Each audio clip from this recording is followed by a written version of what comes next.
안녕하세요. 저는 60대 후반의 여자입니다. 말년에 좀 편해지나 했는데 고민이 생겨서 사연을 쓰게 됐어요.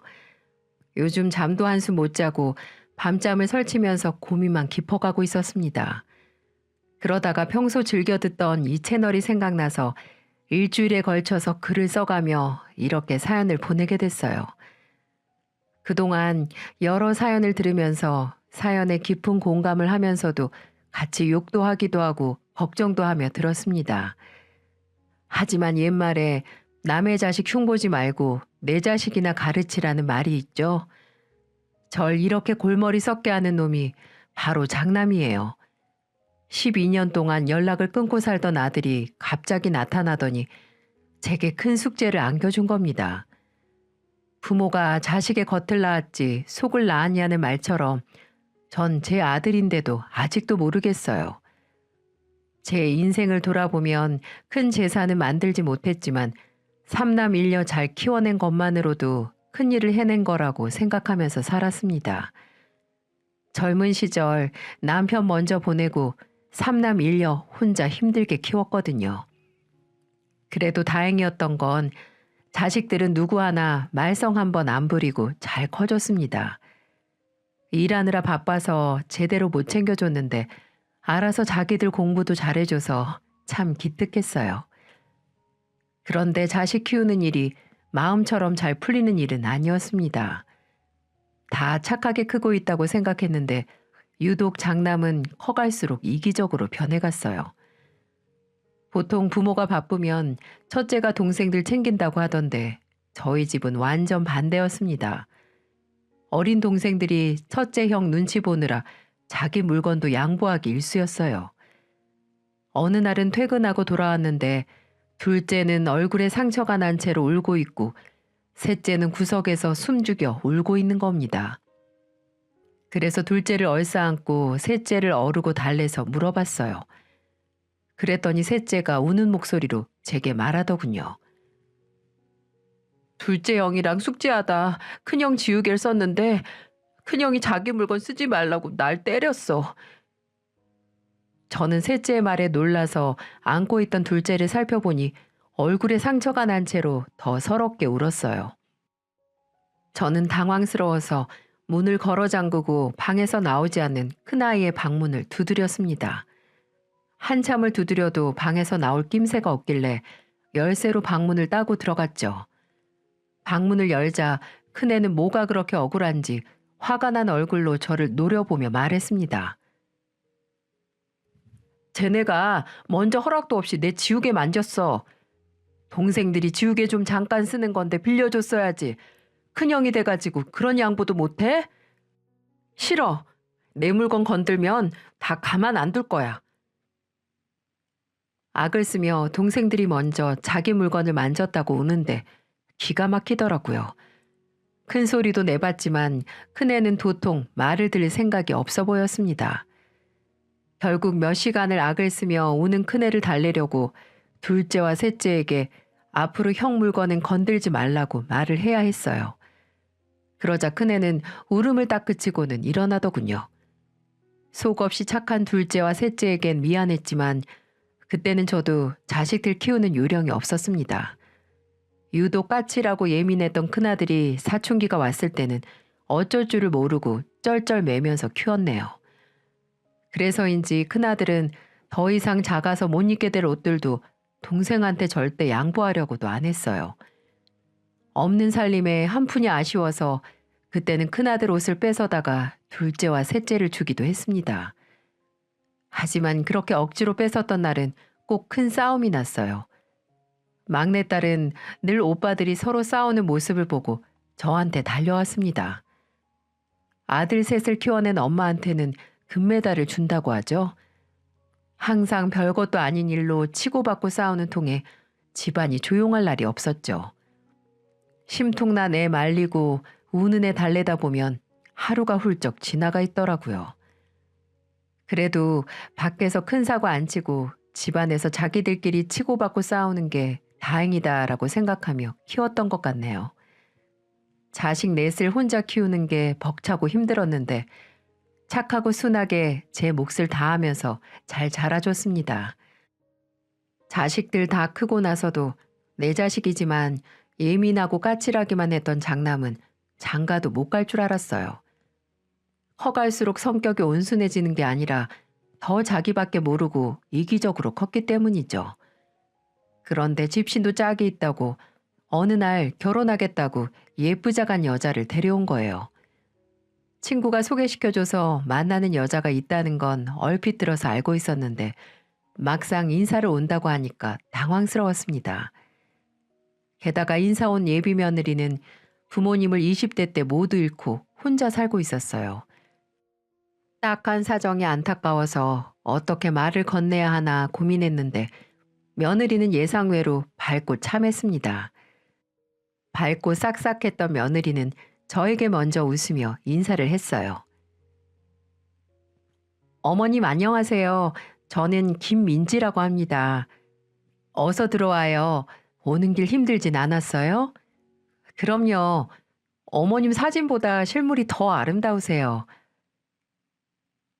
저는 밝게 인사해주는 예비 며느리 덕에 어색함을 풀고 인사를 나눌 수 있었어요. 까칠한 아들 옆에 이렇게 밝은 며느리가 있다는 게 신기하기도 하더라고요. 같이 밥을 먹으며 보니 큰아들은 며느리 앞에 반찬도 끌어놔주며 잘 챙겨주는 게 보였습니다. 처음 보는 아들의 모습에 놀랍기도 했는데 제일 마음에 들었던 건 며느리가 야무지고 싹싹한 게 무척 좋았어요. 밥을 다 먹고 치우려는데 주방으로 가서 앞치마를 먼저 둘러매고는 저를 보고 말하더군요. 어쩜 요리를 이렇게 잘하세요. 어머님 밥 너무 잘 먹어서 제가 가만히 있을 수가 없겠는데요. 제가 다 치우고 갈게요. 어머님은 이제 푹 쉬세요. 괜찮다며 말려도 며느리는 꼭 자기가 해야 한다며 주방에서 나올 생각을 안 했습니다. 이런 며느리 싫어할 시어머니가 어디 있겠어요. 지켜볼수록 참 괜찮다 싶었고 둘만 좋다면 문제될 게 하나도 없었어요. 게다가 저만 허락하면 성사될 결혼이라 그런지 결혼 준비도 일사천리로 둘이서 잘 준비했습니다. 그런데 며느리는 결혼 준비를 하면서 저를 참 잘 챙겨줬어요. 눈썹 문신 전문샵을 운영했던 며느리는 어느 날 저를 샵에 데려가더니 눈썹 문신을 해줬습니다. 그러면서 제게 살갑게 말하더군요. 여자 얼굴에서 눈썹만 잘 그려도 이목구비가 확 살아요. 어머님 평소에도 눈썹 그리는 거 힘들다고 하시길래 제가 특별히 무료로 해드리는 거예요. 내가 며느리 덕에 별걸 다 해보네. 앞으로는 더 많이 해드릴게요. 며느리는 저를 엄마처럼 생각한다면서 이것저것 참 많이도 챙겨줬어요. 장남한테서는 한 번도 받아본 적 없던 영양크림도 며느리가 직접 챙겨줬습니다. 집안에 사람이 잘 들어와야 한다고 하죠. 저는 장남이 드디어 제대로 임자를 만나서 개과천선하고 살겠다 싶었어요. 싹싹하고 밝은 며느리를 얻게 돼서 기쁜 것도 잠시 형편이 어려워서 제대로 된 집 하나 못 구해주겠다는 생각이 들더군요. 그래서 큰아들을 불러서 조심스럽게 말을 꺼내봤습니다. 신혼집은 구했어? 엄마가 형편이 이래서 해줄 수 있는 게 없네. 미안하다 아들. 그럴 줄 알았어. 우리 회사에서 대출 받아서 마련할 거야. 내가 벼룩의 간을 빼먹지 엄마한테 무슨 돈을 바래? 아들은 대기업에 다니고 있었는데 신혼집을 얻으려고 회사에서 대출을 받았다고 했어요. 그런데 절 원망하듯 말하는 소리가 가슴에 대못으로 박히는 건 어쩔 수 없었습니다. 제가 돈이 많았다면 어땠을까 하는 생각이 들었지만 제 몫을 해내는 큰아들이 대견하더군요. 그렇게 결혼식을 마치고 신혼집에 들어선 살림들을 보니 둘이 정말 잘 살겠다 싶었어요. 하지만 이건 제 착각이었어요. 사람 본성은 어디 안 간다고들 하잖아요. 큰아들은 결혼식이 끝나자마자 동생들을 불러서 다짜고짜 화를 냈습니다. 그 이유도 황당했어요. 큰아들이 결혼할 때가 30 초반쯤이라 둘째, 셋째, 넷째는 이제 막 사회생활을 시작했을 나이였거든요. 다들 먹고 살기 빠듯한데 그래도 첫째가 장가 간다고 무리해서 1인당 100만 원씩 축의금을 했던 거였어요. 그런데 큰아들은 동생들 불러 세워놓고 고작 100만 원 했다고 트집을 잡고 있는 겁니다. 이게 말이 된다고 생각하시나요? 동생들 사정 뻔히 알면서 고작 100만 원이라는 말을 쉽게도 하더군요. 첫째는 둘째 어깨를 툭툭 치며 말했습니다. 넌 어릴 때부터 날 무시하더니 결혼식에도 꼭 이렇게 티를 내야 직성이 풀려? 너 결혼하기만 해봐. 아주 국물도 없을 줄 알아. 네가 아무리 열심히 살아도 대기업 다니는 나만큼이나 살 수 있을 것 같아? 그리고는 셋째와 넷째에게도 결혼한다고 자기한테 손 벌릴 생각하지 말라며 으름장을 놓는 게 아니겠어요? 저는 그 모습을 보고만 있을 수 없어서 첫째의 손목을 잡으며 말했습니다. 누가 너한테 동생들한테 콩고물 떨어뜨리라고 시켰어? 내 새끼들은 내가 알아서 할 거니까 네 신혼집이나 신경 써. 제가 단호하게 말하자 큰아들은 코웃음을 치며 돌아섰어요. 아나무인도 유분수지 누가 보면 동생들까지 혼자 다 키워낸 줄 알겠더군요. 셋째는 그 상황에 화가 났는지 궁시렁거리며 말했습니다. 없는 돈 쪼개서 100만 원이나 했더니 이게 무슨 꼴이야? 미운 놈 떡 하나 주고도 욕을 먹네. 셋째 아들의 말에 둘째 아들과 막내딸도 맞장구를 쳤어요. 어른이 되면 좀 달라질 줄 알았던 제가 오만했던 건지 첫째는 이기적인 걸 넘어서서 보찜이라도 맡겨놓은 사람처럼 동생들을 닥달하기 시작했어요. 어느 날 둘째 아들은 제게 화를 내며 전화해서 큰아들과 있던 일을 하소연하듯 털어놨어요. 큰형은 대기업을 다니는 게 아니라 사채업자랑 일하는 것 같아. 나한테 글쎄 자기 집 청소기를 사놓으래. 집안에 장남이 장가 갔는데 왜 가만히 있냐고 난리를 치는데 아우 기가 따가워서 전화 끊어버렸어. 저는 둘째의 말에 화가 나서 절대 아무것도 사주지 말라고 신신당부를 하고 전화를 끊었습니다. 장남이면 장남답게 굴어야지 동생들 사정 뻔히 알면서 꼭 저렇게 노골적으로 다 받아내야 되는 건가요? 게다가 결혼했다고 무조건 선물 주고받는 법이 어디 있다고 난리인지 이해할 수가 없었죠. 그래서 저는 큰아들에게 전화해서 노발대발 화를 내며 말했어요. 맨날 입으로는 대기업 거리면서 청소기 살 돈도 없어서 둘째한테 청소기 타령이야? 뭐 얼마나 대단한 청소기 사려고. 그놈의 청소기 필요하면 나한테 말해. 고세 그걸 또 둘째가 엄마한테 일렀어? 됐어. 내가 벼룩의 간을 빼먹지. 애초에 바라지도 않았어. 꼴랑 100만 원 축의금 하는 동생한테 뭘 바래? 저는 큰아들의 말에 어이가 없었어요. 그래서 청소기 못 살 것 같으면 저한테 말하라고 했더니 필요가 없다는 거예요. 저런 것도 첫째라고 100만 원이나 축의금을 했던 자식들이 대견해 보이기까지 했습니다. 크면서도 그렇게 큰아들한테 치이고 자란 아이들인데도 그래도 남매라고 챙기는 게 기특했어요. 그런데 큰아들의 만행은 여기가 끝이 아니었습니다. 안 그래도 사이 안 좋던 남매 사이가 완전히 틀어져 버리는 사건이 있었어요. 큰아들이 막내딸한테 전화해서 글쎄 며느리 가게에서 일을 배우라고 했다는 겁니다. 나중에 며느리가 아이를 낳고 나면 샵 문을 닫을 수 없으니 막내가 일하라는 거죠. 그러면서 큰아들은 막내딸에게 비수를 꽂으며 이렇게 말했다고 했습니다. 회사도 지똥만한 회사 다니면서 자리 지켜봐야 뭐해? 그냥 샵에서 기술이나 배워. 저것도 다 기술이야. 막내딸은 중소기업에 다니고 있었는데 다니고 있는 회사를 무시하며 기술이나 배우라고 했다는 거예요. 그러면서 며느리가 임신하게 되면 단골 손님 때문에라도 문을 닫을 수 없다고 막내더러 일하라고 했다고 했습니다. 기가 막혀서 큰아들을 찾아갔는데 끝까지 자기는 올바른 조언을 해준 거라며 당당하게 말하더군요. 저는 큰아들의 말에 등을 내리치며 말했습니다. 나중에 나 죽고 나면 하늘 아래 핏줄이라고는 동생들 뿐인데 왜 그렇게 동생들 못 잡아먹어서 안달이야? 크면서도 그러더니 나이 먹고도 애들을 쥐어잡아 왜? 그러자 큰아들은 제 말을 듣자 화를 내며 말하더군요. 내가 다 걔 생각해서 해준 말이야. 고작 중소기업 다니는 애가 남자를 잘 만나봐야 얼마나 잘 만나겠어? 평생 먹고 일하면서 살려면 기술이 있어야지. 결국 듣다 못한 저는 큰아들에게 닥치라고 소리쳤어요. 그리고는 동생들한테 그 말도 안 되는 소리 하지 말라며 으름장을 놨습니다.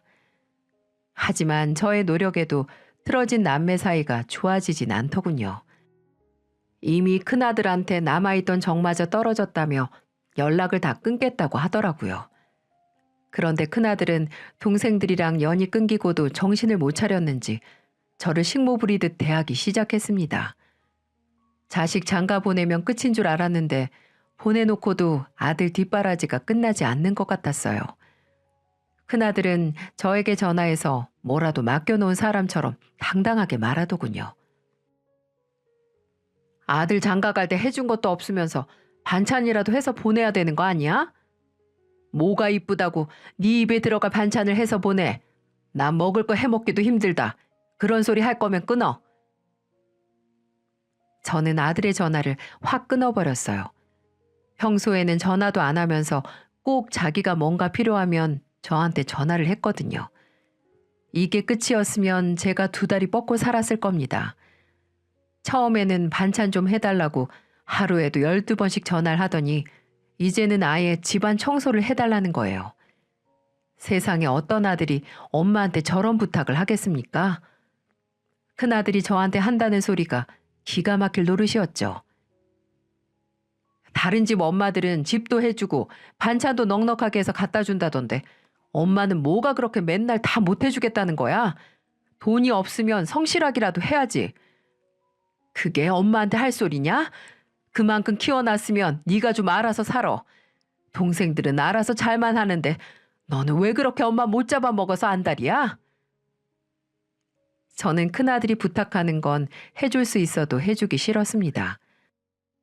반찬도 넉넉하게 만들어서 줄 수도 있었지만 엄마를 식모처럼 생각하는 큰아들에게는 쌀 한 톨도 그냥 주기 싫었어요. 옛말에 미운 놈 떡 하나 더 준다고 하죠.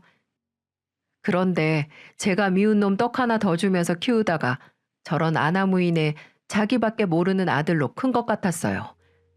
그래서 이제라도 안 주겠다고 마음을 먹었죠. 그랬더니 큰아들은 더 철딱서니 없게 행동하기 시작했습니다. 글쎄 결혼하고 첫 명절인데 집을 안 오겠다며 전화를 하더군요. 왜 못 오냐고 물었더니 큰아들은 당당하게 저에게 말했습니다. 명절인데 누가 제사를 지내? 꼭 없는 집구석에서 조상 타령하더라. 난 여행 갈 거니까 절대 전화도 하지 말고 찾아오지도 마. 큰아들의 전화에 뒤통수를 한 대 얻어맞은 것처럼 얼얼하더군요. 결혼하고 첫 명절에 안 오겠다는 이유가 여행이라니 기가 막히지 않겠습니까? 처음에는 며느리가 오기 싫다고 한 건가 의심이 들기도 했습니다. 왜냐하면 전화로 매번 반찬 타령하던 아들이라 명절이랍시고 와서 집에 있는 김치통까지도 다 가져갈 것 같았거든요. 그래서 혹시나 며느리가 안 가겠다고 했나 의심을 하고 있는데 며느리한테서 전화가 왔더라고요. 어머님, 결혼하고 첫 명절이라 가고 싶었는데 계속 안 가겠다고 하네요. 혼자라도 가겠다고 하니까 시댁에 가면 집에서 쫓아낸다고 해서 갈 수가 없을 것 같아요. 제가 너무 죄송해서 몰래 용돈 좀 보내드렸어요. 맛있는 음식 사드세요. 며느리는 너무 죄송하다며 저에게 용돈까지 챙겨 보내줬어요. 잠시나마 의심한 게 미안해질 정도로 사과를 하길래 괜찮다고 며느리를 다독였습니다. 이후에도 며느리는 큰아들 몰래 용돈도 챙겨줬고 혼자 종종 찾아와서 같이 밥도 먹곤 했어요. 그래서 큰아들은 꼴 보기 싫을 정도로 얄밉긴 했지만 며느리의 전화는 반갑기만 하더군요. 아들이 엄마 취급도 안 하고 식모처럼 대하길래 며느리 보기도 민망했거든요. 그런데 며느리가 먼저 저를 시어머니처럼 살뜰히 챙겨주니까 고마웠습니다. 그렇게 큰아들이 심통을 부리는 것처럼 저와 동생들이랑 벽을 쌓는 동안 며느리는 임신했다는 소식을 전해왔어요. 부모도 없는 며느리가 혼자 몸조리는 어떻게 하나 싶어 종종 집에 찾아가서 챙겨줬습니다. 집안일도 도와주고 청소도 해주면서 며느리와는 잘 지냈어요. 며느리는 제가 집안일을 하고 있으면 꼭 따라다니면서 말했습니다. 어머님, 매번 이렇게 도움만 받아서 죄송해요. 임신했을 때는 몸을 잘 챙겨야 되는 거야. 내가 이런 거 말고 해줄 수 있는 게 없어서 미안하지. 그래도 먹고 싶은 거 있으면 다 말해. 그리고 방에 들어가서 좀 자. 몸도 무거울 텐데. 제가 도와주겠다며 갔던 건데 어찌나 미안해 하던지 이렇게 착하고 고운 며느리를 얻은 게 복이구나 싶었어요. 큰아들은 제가 집에 찾아와서 청소까지 해주는데도 고맙다는 말 한마디도 없었습니다. 그러니 제가 며느리를 더 예뻐할 수밖에 없지 않겠어요? 임신하면 친정엄마 생각이 더 애틋해지는데 며느리가 안타깝고 불쌍했어요. 그래서 아이를 출산하는 날에도 병원에서 진통하는 내내 제가 옆에 있어줬습니다. 긴 진통 끝에 며느리는 건강한 손자를 낳았어요. 그 순간 제가 큰아들을 낳던 순간이 떠올라서 주책맞게 눈물이 나더군요. 품에 안아본 아이를 보니 큰아들 처음 안아보던 순간이 절로 생각났거든요. 안고 있던 손자를 내려놓고 땀에 흠뻑 젖은 며느리의 이마를 닦아주며 말했어요. 아이고 수고했다. 우리 며느리가 시집와서 이렇게 큰일을 해내네. 고맙다 고마워. 앞으로 내가 네 엄마다 생각하고 힘든 거 있으면 다 말해. 저는 며느리 머리카락을 정리해주다 꼭 안아줬습니다. 세상에 자식을 낳아봐야 부모 마음을 안다고 하잖아요. 며느리는 저를 안고도 펑펑 울었어요. 다음 날 저는 며느리를 위해서 미역국을 끓여갔어요. 며느리는 제가 끓여간 미역국을 먹으면서도 울었습니다. 미역국이 코로 들어가나 입으로 들어가는지도 모르게 우는 며느리에게 말했어요. 엄마가 시도 때도 없이 우는 거 애들 보기 안 좋아. 지금 마음껏 울고 앞으로 아들 제대로 키울 생각만 해. 그래야 하늘에서 부모님이 우리 딸 대견하다 하실 거야. 내가 사는 동안 많이 도와줄게.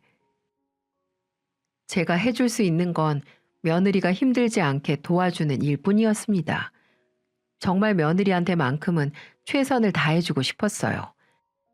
하지만 이런 제 다짐이 무색하게도 저에게 불행이 찾아오고 말았습니다. 가슴에 통증이 심해져서 병원을 가봤는데 유방암 진단을 받은 거예요. 하늘이 무너지는 줄 알았습니다. 이제 손자도 보고 겨우 다른 사람들처럼 살아보나 했어요. 그래도 수술받고 잘 치료받으면 완치될 수 있다는 말에 안심할 수 있었어요. 하지만 제 유방암 소식을 들은 둘째 아들과 셋째 아들 그리고 막내딸은 소식을 듣자마자 집을 찾아와서 오열하더군요. 그리고 둘째 아들은 울먹이며 말했습니다. 내가 엄마를 더 잘 챙겼어야 했는데 미안해 엄마. 다 나 때문이야. 병원 갈 때 꼭 나랑 같이 가. 보호자가 있어야지. 내 몸 내가 못 챙긴 거지. 왜 우리 둘째 탓이야. 엄마 괜찮아. 치료받으면 금방 낫는데. 세 남매가 절 찾아와서 울면서 자기 탓이라고 하는데 정작 큰아들은 연락도 하나 없더군요. 항암 치료 받게 됐다고 제일 먼저 말했는데도 괜찮냐는 말 한마디가 없었습니다. 처음에는 며느리가 손자를 낳고 얼마 안 된 때라서 도와줄 수가 없다는 게 마음에 걸렸어요. 그래도 손자를 오래 보려면 지금 잘 치료해야 한다는 생각에 병원도 열심히 다녔습니다. 아무리 이기적인 아들이라도 자기 자식은 알아서 잘 보겠지 싶어서 치료에만 전념했죠. 그런데 엄마가 암에 걸렸다 해도 전화 한 통 없던 큰아들이 갑자기 집에 좀 와달라는 겁니다. 무슨 일이라도 있냐 묻는데 꼭 집에 와보라는 거예요. 그래서 병원 진료를 끝내고 갔더니 아들은 다시 암을 키우는 소리를 해댔습니다. 아들은 절 기다렸다는 듯 제 앞에 서서 명령조로 말했어요. 엄마, 이제 좀 괜찮지? 그럼 손주 좀 봐줘. 집사람 다시 샵 나가야 되는데 애를 봐줄 사람이 없네. 결혼할 때 엄마가 집만 해줬어도 이렇게 급하게 일 안 해도 되는데 이게 다 엄마 책임도 있는 거야. 엄마가 돈을 한 푼도 못 해줘서 우리 대출의 이자까지 빡세게 내야 되니까 엄마가 협조 좀 해. 내 말 무슨 말인지 알지? 유방암을 진단받던 순간만큼 제 두 귀를 의심할 소리를 듣게 된 저는 어안이 벙벙했어요. 사람이 너무 말도 안 되는 소리를 들으면 입이 있어도 할 말이 안 나온다는 걸 그날 알게 됐네요. 이 상황에 뭐라고 말을 해야 하나 아무리 고민해도 대답할 말이 떠오르질 않는 거예요.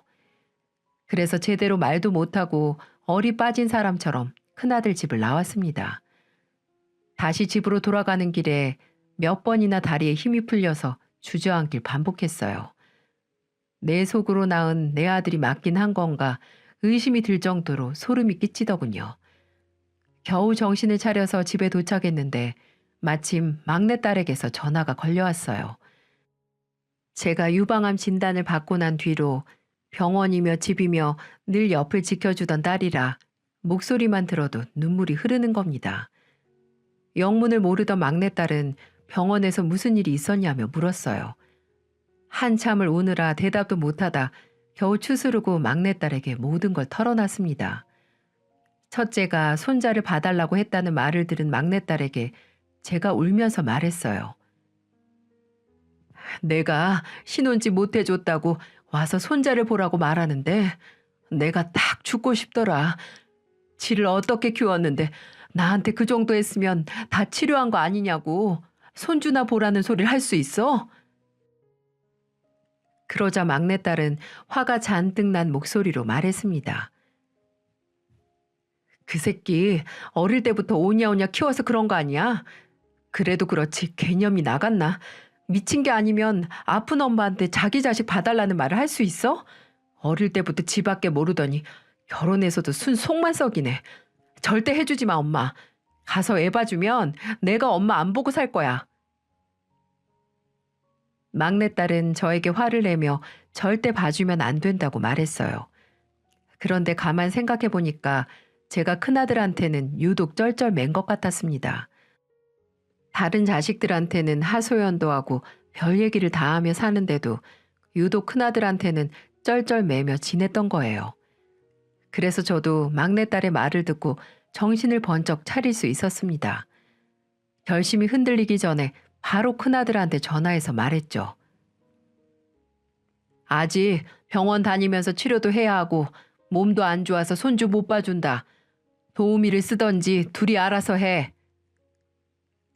제가 단호하게 말하자 큰아들은 화를 내며 큰 소리로 말하더군요. 아니 부모가 돼서 그거 하나 못 해줘? 내가 뭐 돈을 달랬어? 집을 해달랬어? 그냥 와서 애 좀 봐달라는데 그걸 못 해준다는 게 부모야? 그냥 인연 끊고 살자. 이렇게까지 아무것도 못 해주는 무능력한 집 필요 없어. 큰아들은 제가 아기를 못 봐준다고 하자 화가 잔뜩 난 것 같았어요. 그런데 이게 엄마한테 할 소린가요? 아무리 자기 자식이 중요하지만 아직 유방암으로 투병 중인 엄마한테 집에 와서 애를 보라니 듣고도 잘못 들은 줄 알았습니다. 큰아들이 뱉어낸 말들은 제 가슴에 비수처럼 꽂혔어요. 하염없이 눈물만 흐르는데 눈에서 피눈물이 흐른다는 생각이 들 정도로 눈이 따갑도록 울었습니다. 저런 걸 자식이라고 낳고 살았다니 제 인생이 다 후회스러웠어요. 그래도 천륜인데 설마 큰아들이 천륜을 끊겠나 싶었죠.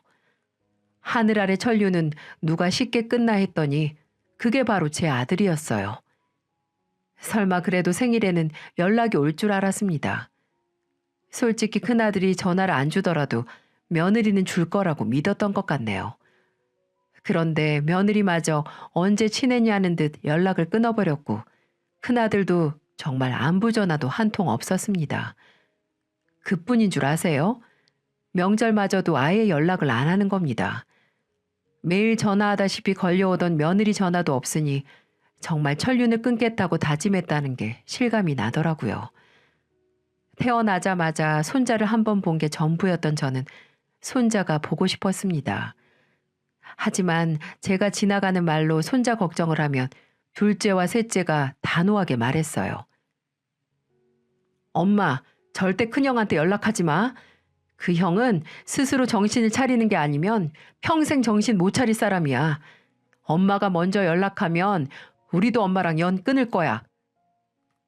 저는 자식들의 말에 알겠다고 대답했어요. 손자가 보고 싶긴 했지만 큰아들의 행동에 저도 자식과 부모 정마저 다 떨어지더군요. 그날 이후 자식들은 제게 정말 잘했습니다. 다들 결혼해서 며느리도 둘이나 봤어요. 며느리 둘도 하나같이 착하고 참해서 다들 저에게 정말 잘했습니다. 여행을 갈 때도 저를 꼭 데려갔고 외식도 자주 하면서 오순도순 지냈어요. 제 생일에는 둘째와 셋째 며느리가 생일상도 차려줬습니다.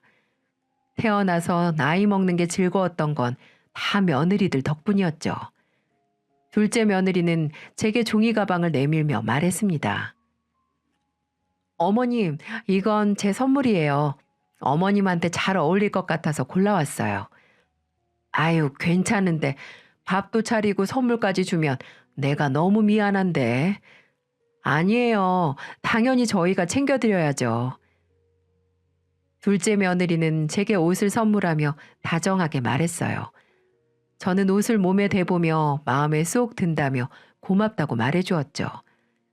막내딸도 올케 언니가 안목이 좋은 것 같다며 다음에 같이 쇼핑이나 가자며 말하더군요. 저는 서로 우애 깊게 지내는 모습이 참 보기 좋았습니다. 명절에도 서로 먼저 오겠다며 찾아와주는 덕에 집이 조용할 날이 없었죠. 하지만 명절이 되면 유독 큰아들 생각이 많이 났습니다. 결혼하고 단 한 번도 큰아들 부부와는 지내본 적이 없어서 그랬는지 종종 떠오르더라고요. 하지만 그것도 잠시였어요. 워낙 남은 자식들이 잘해주는 덕에 웃음이 끊이질 않았죠. 원래도 명절에 오던 애들이 아니라서 그런지 사실 빈자리를 크게 느끼지도 못했습니다.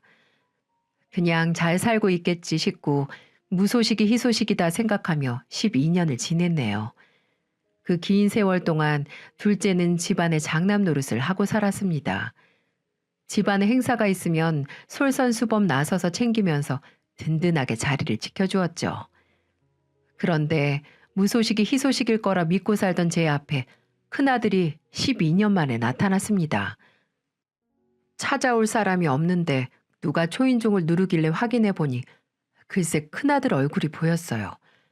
많이 야위 모습으로 나타난 장남은 다짜고짜 무릎을 꿇고 오열하기 시작하더군요. 그리고는 울면서 저를 보며 말했습니다. 가족들이 너무 보고 싶어서 염치불구하고 찾아왔어요. 큰아들은 그동안 가족들이 보고 싶었다며 오열을 하며 울더군요. 손은 앙상하게 말라 있었고 수염은 덥수룩하게 길러진 채로 몰골이 말이 아니었습니다. 저는 놀란 가슴 진정시킬 새도 없이 야위 모습으로 나타난 큰아들을 잡고 물었어요. 너 얼굴이 왜 이래? 무슨 일 있는 거야? 제 말에 큰아들은 한동안 고개를 숙이다가 어렵게 말을 꺼냈습니다. 큰아들은 제게 자기가 위암 투병 중이라며 털어놨어요. 큰아들의 고백에 그 자리에 얼어붙고 말았습니다. 그렇게 떵떵거리며 살겠다던 놈이 암에 걸려서 찾아왔다는 게 믿기지가 않았어요. 그리고는 더 놀라운 소리를 울먹이면서 큰아들은 털어놓더군요. 건강검진 받다가 위암인 줄 알았는데 내가 좀 아파서 누워있으니까 아내도 바람나서 집을 나가버렸어. 애는 울지 몸은 아프지 눈앞이 캄캄했어요. 저는 그렇게 참하고 착했던 큰며느리가 집을 나갔다는 사실이 믿기지가 않았어요. 세 식구가 잘 살고 있는 줄 알았던 저는 기가 막혔습니다. 기가 막힌 현실에 헛웃음이 나올 지경인데 큰아들은 갑자기 싹싹 빌며 말하더군요. 그때 내가 엄마한테 모질게 말한 거 그거 다 그 여자가 시켜서 그런 거야. 내가 미쳤었나 봐. 너무 예뻐서 결혼했는데 하나부터 열까지 다 거짓말이었어. 맨날 입만 열면 돈 타령하고 형제들한테 말해서 돈 구해오라고 시키고. 나 좀 믿어줘. 엄마, 정말 죄송해요. 아들의 말은 놀라움의 연속이었어요. 게다가 저를 더 황당하게 만든 건 큰며느리는 처음부터 모든 게 거짓말이었다는 사실이었어요. 게다가 바람이 나니까 자식까지 버려두고 아파트 대출도 다 챙겨서 도망을 갔던 거예요. 상황이 이렇게까지 몰리자 가진 방법을 써봐도 혼자서는 안 되겠다 싶어서 나타난 것 같았습니다. 순간 손자가 생각났고 저는 하염없이 우는 큰아들에게 물었죠. 네 아들 어딨어? 그 불쌍한 애를 두고 부모라는 것들이 다 이러고 있으면 걔는 누굴 믿고 살아? 저는 긴 세월 못 보고 살던 아들이 이렇게 처참하게 나타난 모습을 보자 가슴이 미어지더군요. 오래전에 한 번 본 손자마저 걱정이 돼서 불안함을 참을 수가 없었습니다. 우선 큰아들한테 밥을 챙겨 먹이고 집으로 일단 돌려보냈어요. 다른 자식들이랑 이 상황을 의논해 봐야겠다 싶었죠. 집으로 온 가족을 불러 모아놓고 큰아들의 상황에 대해 말해줬어요. 둘째는 코웃음을 치며 도와주면 안 된다고 완강하게 말했어요. 형 힘들 때마다 도와줘서 여기 좋은 소리 들어본 적 있는 사람 있어? 우리 축의금 100만 원 줬다고 욕먹었어. 그렇게 해주고도 이거 해달라 저거 해달라 바라기만 하던 사람을 어떻게 다시 믿고 받아들여? 난 절대 도와주면 안 된다고 생각해. 한 번 도와주면 평생 도와줘야 된다고. 둘째는 끝까지 큰아들을 도와주면 안 된다고 말했고 둘째 며느리마저 뜻을 모았습니다. 그래도 유일하게 셋째네 가족은 큰아들을 도와주자는 입장이었어요. 셋째 며느리는 안타까운 목소리로 말했습니다. 지나간 죄를 10년이 넘도록 들먹이면 안 될 것 같아요. 그리고 힘든 일 겪고 정신 차리는 사람도 있는데 한 번 기회를 줘봐야 하지 않을까 싶네요. 얼마나 힘들면 찾아오셨겠어요. 교회 목사였던 셋째 아들도 큰형도 사기당한 것 같은데 가족끼리 돕고 살자며 말했습니다. 저는 자식들의 말에도 여전히 고민이었어요. 그래서 그날은 결론을 내리지 못하고 각자 집으로 헤어졌습니다. 그 와중에도 손자가 너무 걱정스러워서 자식들 몰래 찾아가 봤어요. 집 근처를 갔는데 멀리서 보이는 초등학생쯤으로 보이는 학생이 누가 봐도 제 손자 같았죠. 큰아들의 어린 시절을 빼다 박은 얼굴을 하고 있어서 한 번에 알아볼 수 있었어요. 저는 손자가 가는 방향으로 따라가서 불러 세웠습니다. 어느덧 훌쩍 커버린 손자의 손을 잡고 말했습니다. 할머니 기억나? 친할머니야. 언제 이렇게 훌쩍 커서 가방까지 메고 다니고 있었어.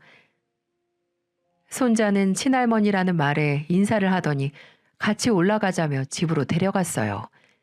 그런데 손자와 함께 들어간 집을 보고 입을 다물 수 없었습니다. 신발장에는 모래먼지가 한가득 있었고 신발도 짝을 잃고 뒤엉켜 있었어요. 게다가 거실에는 제대로 펼쳐지지도 않은 빨래들이 건조대에 걸려 있었습니다.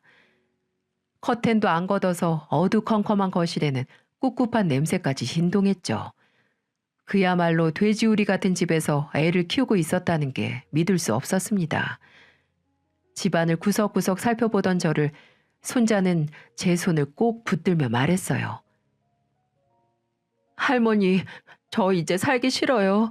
정말 죽고 싶어요. 아빠는 맨날 아프다고만 하고 밥도 제대로 안 줘요. 밥도 제대로 못 먹는다는 손주의 말에 저는 손주를 품에 꼭 안아줬습니다.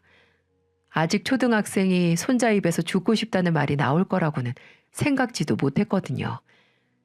괜히 제가 미안해서 손자를 붙들고 할미가 미안하다며 달래주다가 다음 날이 주말이라 무작정 애를 데리고 제 집으로 왔습니다. 학교 가면 급식이라도 먹을 텐데 주말에는 애가 얼마나 굶겠습니까? 그래서 손자를 집으로 데려오면서 자식들을 다시 한번 다 불러 모았습니다. 손자를 씻기려고 했는데 너무 배가 고파서 씻을 힘도 없다며 주저앉길래 밥부터 먹였죠. 그 사이 자식들이 모두 도착했고 눈앞에 있는 손자를 보고는 모두 놀라더군요. 꼬질꼬질한 모습은 둘째치고 초등학생답지 않게 무척 말라 있었거든요. 그 모습에 며느리들은 눈물을 보이며 안아주다 울었습니다. 자식들은 충격적인 손자의 모습에 말을 잇지 못하더군요. 그리고는 다들 애가 무슨 죄가 있냐며 애는 제대로 키워야 하는 거 아니냐며 의견을 모았습니다. 저도 하나뿐인 손자가 버려진 채로 크는 모습을 볼 수 없었어요. 다른 자식들은 다 가정에 있어서 손주를 볼 수 없으니 제가 키우기로 했습니다. 유방암이 완치된 후라 손자를 키우는 건 아무 문제가 없었습니다. 그래도 아이의 의견이 중요하니까 여기서 살겠냐고 조심스럽게 물어봤죠. 할머니, 저 여기서 살고 싶어요. 말썽도 안 부리고 말 잘 들을게요. 밥 먹은 그릇도 정말 잘 치울게요. 제발 여기서 살 수 있게 해주세요. 자식들도 손자의 말에 엄마가 괜찮다면 여기서 키우라고 말을 해주더군요. 자식들도 서로 힘든 건 돕겠다면서 애가 원하는데 어떻게 내치겠냐며 말했습니다. 저는 큰아들한테 전화해서 손자를 여기서 키우겠다고 말했어요. 그랬더니 큰아들은 다급한 목소리로 말하더군요. 엄마, 저도 좀 데려가 주세요. 저 정말 이렇게 살기 싫어요. 나도 이대로 딱 죽고 싶을 정도로 힘들어요. 몸이 아파서 일도 못하고 사람 사는 게 아닌 것 같아. 이렇게 살 거면 안 살고 싶어. 제발 나도 좀 도와주세요. 엄마, 제발요. 큰아들은 전화기를 붙들고 흐느끼며 말했습니다. 하지만 둘째 아들은 손자까지만 봐주고 큰아들은 절대 받아주면 안 된다고 여전히 반대했어요. 저는 요즘 이 문제로 밤에 잠도 설치면서 뒤척인답니다. 자식 둔 부모는 근심 놓을 날 없다더니 요즘 근심 걱정이 떠나질 않습니다. 무자식이면 상팔자라는 게 무슨 말인 줄 알겠어요. 10손가락 깨물어서 안 아픈 손가락 있겠습니까? 아무리 미워도 내 자식인 걸 어쩌겠나 싶다가도 지은 죄가 괘씸해서 마음이 오락가락합니다. 자식 키우면서 대단하고 거창한 효도를 바란 적도 없지만 이런 불효를 바란 적도 없거든요. 하지만 매일같이 걸려오는 큰아들의 그 죽겠다는 전화에 저도 마음이 불편합니다. 이럴 때는 대체 어떻게 해야 현명한 부모일까요? 자식을 넷이나 낳고 길렀는데도 아직 자식 문제 앞에서는 현명한 답이 떠오르질 않습니다. 자식을 두고 온 자리는 호랑이도 돌아본다는 말이 있죠. 저도 제 자식을 두고 온 자리가 자꾸 눈에 밟히지만 어떤 선택이 아들을 위한 선택인지 모르겠어요. 혼자 자립할 수 있게 둬야 하나 아니면 다시 품에 안고 키워야 하나 모르겠습니다. 만약 이 사연을 보고 듣는 분들 중에 저와 같은 상황이라면 여러분은 어떤 선택을 내리실 건가요? 평소 즐겨 듣던 채널이라 긴 사연 적어봤는데 댓글로 남겨주시면 하나하나 보면서 꼭 올바른 결정을 하겠습니다. 긴 사연 끝까지 들어주셔서 감사드리고 만일 좋은 의견이 있다면 부탁드리겠습니다. 감사합니다.